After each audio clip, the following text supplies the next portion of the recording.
হত্যা মামলায় পেশে গেলেন উপদেষ্টা আসিফ মাহমুদ। তাহলে কি কুমিল্লার মুরাদনগরের 3 খুনের মাস্টারমাইন্ড তিনি? জানতে পুরো ভিডিওটি দেখুন। আসসালামু আলাইকুম দর্শক শ্রোতা, আজকের ভিডিওটি দেখলে আপনারা সত্যি অবাক হয়ে যাবেন। সবগুলো বিষয় আজকে আপনাদেরকে প্রমাণ সহকারে দেখাবো, তাই এই ভিডিওটি আপনাদের জন্য অত্যন্ত গুরুত্বপূর্ণ। তো কথা আর বাড়াবো না, ভিডিওতে চলে যাব। তার আগে আপনাদের কাছে আমার ছোট্ট একটি রিকোয়েস্ট, আপনি যদি আমার চ্যানেলে নতুন দর্শক হয়ে থাকেন তাহলে অবশ্যই চ্যানেলটি সাবস্ক্রাইব করে পাশে থাকা বেল আইকনটি বাজিয়ে দিতে ভুলবেন না। আর যারা অলরেডি আমার চ্যানেলটি সাবস্ক্রাইব করেছেন তাদেরকে জানাই অসংখ্য ধন্যবাদ। তো দর্শক শ্রোতা, চলুন ভিডিওটি শুরু করা যাক। আজকে আপনাদেরকে পর্যায়ক্রমে দুটি ভিডিও ফুটেজ দেখাবো। চলুন শুরুতে একটি ভিডিও ফুটেজ দেখে আসি। আজকের এই এপিসোডে আমি শিশু উপদেষ্টা হিসেবে পরিচিত আসিফ মাহমুদ সজীব ভুঁইয়া এবং তার বাবা সম্পর্কে কিছু কথা বলতে চাই। প্রিয় দর্শক, আপনারা জানেন যে এই শিশু উপদেষ্টা আসিফ মাহমুদ সজীব ভুঁইয়া তিনি একই সাথে সরকারের একজন উপদেষ্টা, আবার একটি রাজনৈতিক দলের অন্যতম একজন নীতি নির্ধারক। তিনি মুখে যতই অস্বীকার করেন না কেন যে তিনি জাতীয় নাগরিক পার্টি বা এনসিপির কেউ না, কিন্তু আমরা দেখেছি যে তিনি কিভাবে রাতের আধারে মুখে একটি মাস্ক পরে এনসিপির একটি অনুষ্ঠানে যোগ দিয়েছিলেন। এবং গতকালকেও কিন্তু আমরা দেখতে পেলাম যে এনসিপির প্রতি তার যে ভালোবাসা, এবং যেই ছবিটি ভাইরাল হয়েছে নিশ্চয়ই সেটি দেখেছেন, যে তিনি ওই স্বরাষ্ট্র উপদেষ্টা জনাব জাহাঙ্গীর তার সাথে বসে তিনি এনসিপির যে গোপালগঞ্জের সমাবেশ, সেই সমাবেশটির যে অবস্থা সেটা তিনি পর্যবেক্ষণ করছিলেন। অথচ এখানে কিন্তু শুধুমাত্র স্বরাষ্ট্র উপদেষ্টা যিনি, তারই কিন্তু এটি দেখাশোনা করার কথা ছিল। অর্থাৎ একটা অনধিকার চর্চা আমরা দেখতে পেলাম আসিফ মাহমুদ সজীব ভুঁইয়ার কাছ থেকে, কারণ তিনি ক্রীড়া মন্ত্রণালয় বা স্থানীয় সরকার মন্ত্রণালয়ের দায়িত্বে রয়েছেন। অর্থাৎ কোনোভাবেই কিন্তু এটা স্বরাষ্ট্র মন্ত্রণালয়ের সাথে সম্পর্কিত নয়। তা সত্ত্বেও যেহেতু এটি এনসিপির একটি সমাবেশ ছিল, গোপালগঞ্জের মতো একটি জায়গায় সমাবেশ ছিল, এবং সেখানে নানা ধরনের অঘটন ঘটেছিল, তো সেখানে স্বরাষ্ট্র উপদেষ্টার পাশাপাশি অনধিকার চর্চা করে এনসিপির প্রতি তার যে নিজের ভালোবাসা সেটার বহিঃপ্রকাশ ঘটালেন আসিফ মাহমুদ সজীব ভুঁইয়া, এবং তিনিও দেখা গেল স্বরাষ্ট্র উপদেষ্টার সাথে পাশাপাশি বসে অবস্থার তিনি একটি পর্যবেক্ষণ করছিলেন। তো এভাবেই উপদেষ্টা আসিফ মাহমুদ সজীব ভুঁইয়া তিনি সরকারি আচরণবিধি তিনি লঙ্ঘন করছেন, নিজের শপথ ভঙ্গ করছেন, এবং কনফ্লিক্ট অফ ইন্টারেস্টকে ক্রমাগত তিনি থোড়াই কেয়ার করে চলেছেন। এবং উপদেষ্টা হওয়ার পর থেকেই কিন্তু তার বিরুদ্ধে অভিযোগের কোনো সীমা বা পরিসীমা নেই। তিনি নিজে যেমন ধান্দাবাজ, তার চেয়েও কিন্তু অনেক বড় ধান্দাবাজ হিসেবে আমাদের সামনে ধরা দিয়েছেন তার পিতা বিল্লাল হোসেন। আপনারা হয়তো জানেন যে গত 4 জুলাই কুমিল্লার মুরাদনগরে 2 সন্তান সহ একজন নারীকে কুপিয়ে এবং পিটিয়ে হত্যা করা হয়, এবং সেই হত্যা মামলার প্রধান আসামি আকুবপুর ইউনিয়ন পরিষদের চেয়ারম্যান শিমুল বিল্লাহকে এতদিন পার হয়ে গেলেও কিন্তু পুলিশ গ্রেপ্তার করতে পারছিল না। এবং অবশেষে গতকাল আমরা জানতে পারলাম যে এই ব্যক্তিকে গ্রেপ্তার করা যাচ্ছে না, কারণ তিনি উপদেষ্টা আসিফ মাহমুদ সজীব ভুঁইয়ার বাবা বিল্লাল হোসেনের শেল্টারে আছেন। এবং আসিফের বাবা বিল্লালের সাথে এই শিমুল চেয়ারম্যানের একটি ছবিও কিন্তু ইতিমধ্যে সামাজিক যোগাযোগ মাধ্যমে ভাইরাল হয়েছে। এবং আসিফ মাহমুদ সজীব ভুঁইয়ার বাবার কিন্তু অপকর্মের এখানেই শেষ নয়। তার বাবাকে আমরা দেখেছিলাম শিক্ষা মন্ত্রণালয় সহ নানা জায়গায় তদবির করতে, এবং আমি কিন্তু এ সংক্রান্ত একটি ভিডিও ক্লিপও কয়েকদিন আগে প্রচার করেছিলাম, যেখানে দেখা যাচ্ছিল যে তিনি তদবির করতে শিক্ষা মন্ত্রণালয়ে তিনি ধর্ণা দিয়েছেন। এবং গত এপ্রিলেই কিন্তু তার এই ধান্দাবাজ বাবার ঠিকাদারি লাইসেন্স বাগিয়ে নিতে গিয়েও এক ধরনের সমালোচনার সৃষ্টি হয়, এবং তখন সেই যাত্রায় বাবার ভুলের জন্য দেশবাসীর কাছে ক্ষমাও চেয়েছিলেন আসিফ মাহমুদ, এবং এর পরিপ্রেক্ষিতেই কিন্তু তিনি এই ঘটনাকে ধামাচাপা দিতে সক্ষম হয়েছিলেন। কিন্তু তা সত্ত্বেও লাল চুলের এই ধান্দাবাজ চাচা মিয়া এবং তার গুণধর পুত্রের একের পর এক কাহিনীর জন্ম হলেও তারা দুজনেই কিন্তু এখনো বহাল তবিয়তে আছেন।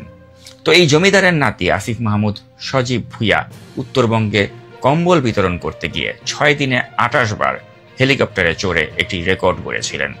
দুর্নীতির দায়ে তার সাবেক এপিএসকে দুদকে জিজ্ঞাসাবাদ করা হয়েছে। তার বিরুদ্ধে এসেছে গাজীপুর সিটি কর্পোরেশনে 20 কোটি টাকার ঘুষ লেনদেনের এবং বদলি প্রক্রিয়াতে হস্তক্ষেপের অভিযোগ। তার তদবিরের ফলেই হিজবুত তাহরিরের সাথে সম্পৃক্ততার অভিযোগে বিতর্কিত প্রশাসক এজাজ সিটি কর্পোরেশনে প্রশাসক হিসেবে নিয়োগ পান।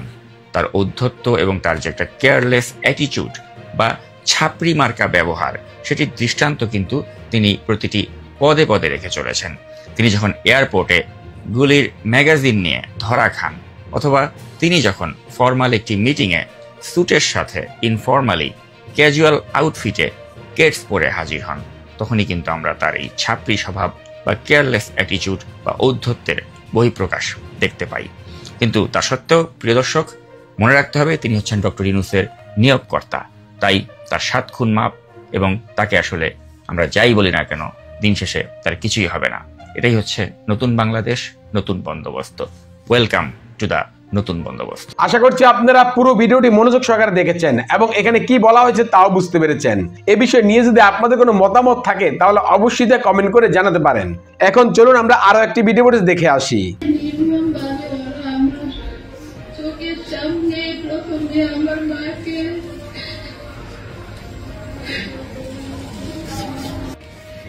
আমাকে আল্লাহ হয়তো প্রাণ ভিক্ষা দিয়েছেন বলে বেঁচে আছি। আমার মা, ভাই, বোনের নির্মম সাথে জড়িতদের বিচার দেখার জন্য হয়তো আল্লাহ আমাকে বাঁচিয়ে রেখেছেন। সম্মানিত সাংবাদিক ভাইয়েরা ও দেশের সকল স্তরের জনগণ, আসসালামু আলাইকুম।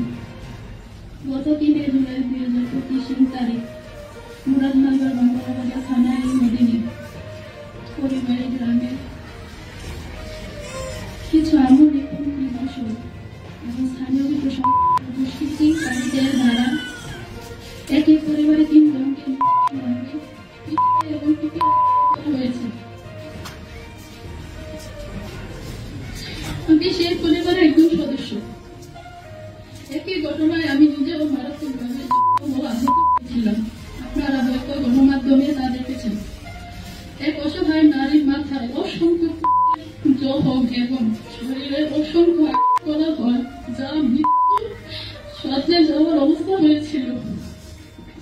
সেই হতভাগ্য অসহায় নারীটি আমি নিজেই। আমাকে আল্লাহ হয়তো প্রাণ ভিক্ষা দিয়েছেন বলে বেঁচে আছি। একই সাথে এটিও বলতে চাই, আমার মা, ভাই, বোনের নির্মম সাথে জড়িতদের বিচার দেখার জন্য হয়তো আল্লাহ আমাকে বাঁচিয়ে রেখেছেন। বিচার চাওয়ার তো অধিকারী নেই, নিজেদের জীবন বাঁচাতে কাটিয়ে বেড়াতে হচ্ছে। কারণ এই শুরু থেকে দিয়ে যাচ্ছে বর্তমান অন্তর্বর্তীকালীন সরকারের প্রভাবশালী উপদেষ্টা আসিফ মাহমুদের বাবা বিল্লাল মাস্টার।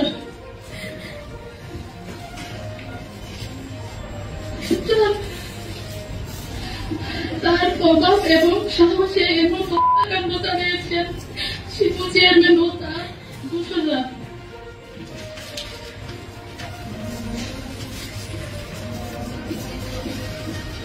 যেভাবে পরিকল্পনাও করা হয়, প্রথম পরিকল্পনা করে আমার মাকে মেরে ফেল।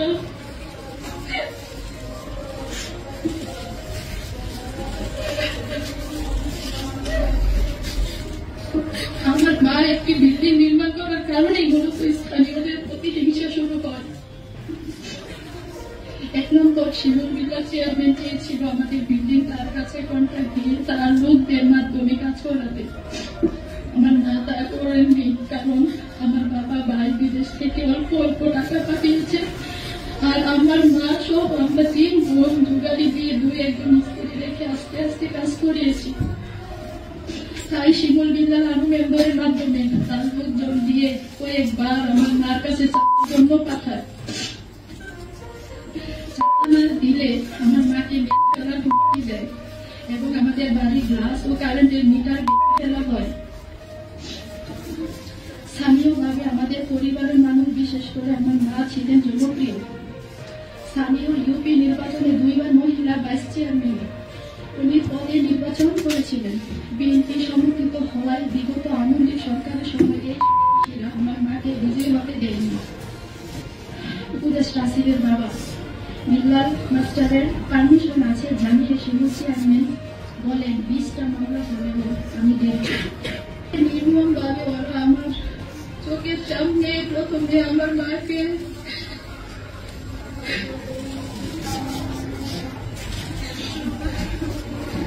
এরপর আমার ভাই ও বোনকে ফেলে যা বাসায় প্রকাশ করা যাবে না, আমার নিজের চোখের সামনে আমি আমার মাকে বাঁচাতে পারিনি। আমি নিজে বাঁচার জন্য আমি একটা ঘর থেকে আমি নিজের চোখে দেখছি আমার মাকে কতটা নির্মম ভাবে আমি শুধু আমার মা ভাই বোনের কাছে বিচার চাই। দেশের সকল উপদেষ্টা, সকল রাজনৈতিক দল, আইন শৃঙ্খলা বাহিনী এবং দেশের সকল স্তরে জনগণের কাছে একটাই চাওয়া, এই যেন সঠিক বিচার হয়। এলাকার আসিফের বাবা প্রত্যক্ষ মদতে শুনছি, আমি এখনো দরজার বাহিরে। আমরা শুনেছি এবং আমাদের বিশ্বাস চেয়ারম্যান উপদেষ্টা আসিফের বাসাতে লুকিয়ে রেখেছে তার বাবা। উপদেষ্টা আসিফ মাহমুদের বাবা বিল্লাল মাস্টারকে গ্রেফতার করে আইনের আওতায় আনতে হবে।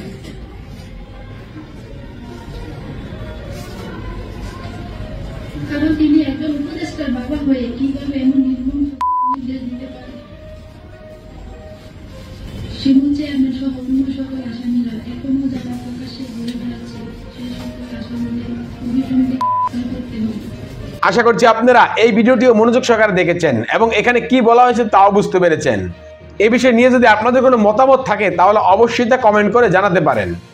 ভিডিওটি এ পর্যন্তই, দেখা হচ্ছে পরবর্তী ভিডিওতে। সে পর্যন্ত সবাই ভালো থাকবেন, সুস্থ থাকবেন। আল্লাহ হাফেজ।